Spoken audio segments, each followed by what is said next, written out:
प्रकारचे जे आपला वारकरी संप्रदाय आहे, त्या वारकरी संप्रदायाचे संत आहेत कोण? संत तुकाराम. त्यांचं काय आहे? गाथा मंदिर आहे बरं का. आणि त्याच प्रकारचे पाचवा वेद लिहिणारे आपलेही संत आहेत. ते संत म्हणजे लक्ष्मण महाराज आहेत. धोतर जोडा आष्टी या गावी लक्ष्मण माऊलींचं सुंदर असं गाथा मंदिर उभारणार आहे.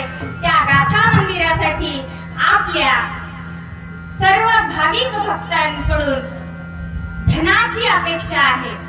एक अभंग लिहिण्यासाठी तरी आपल्या घरातून पैसे गेले पाहिजे.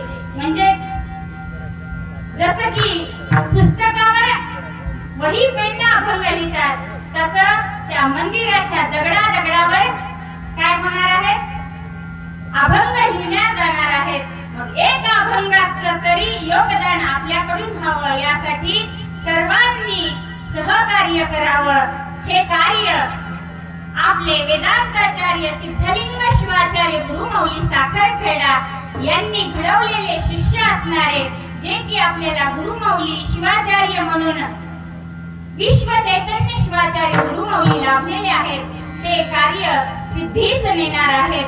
म्हणून सर्वांनी किमान एका अभंग लिहिण्यासाठीच सहकार्य आपण करावं एवढं विनम्र अभिवादन तुम्हाला करते, एवढी मागणी मागते आणि झालेली ही माझी सेवा समर्पित करते. सुंदर असा अभंग आहे. कळतही नव्हतं बरं का, कळतही नव्हतं तेव्हा माझी आई मला सांगायची, जरी सुख व्हावे जीवा तरी शरण जावे शिवा. खूप माझ्या आईला आवडणारा हा अभंग आहे. आणि आज कीर्तनकार म्हणून वावरत असताना मला माझ्या आईचा शब्द हा सर्वात जास्त आवडणारा हा अभंग आज सोडवण्याचा, आज सांगण्याचा प्रयत्न मी केलेला आहे. बोलत असताना काही वेडेवाकडे शब्द गेले असतील, कदाचित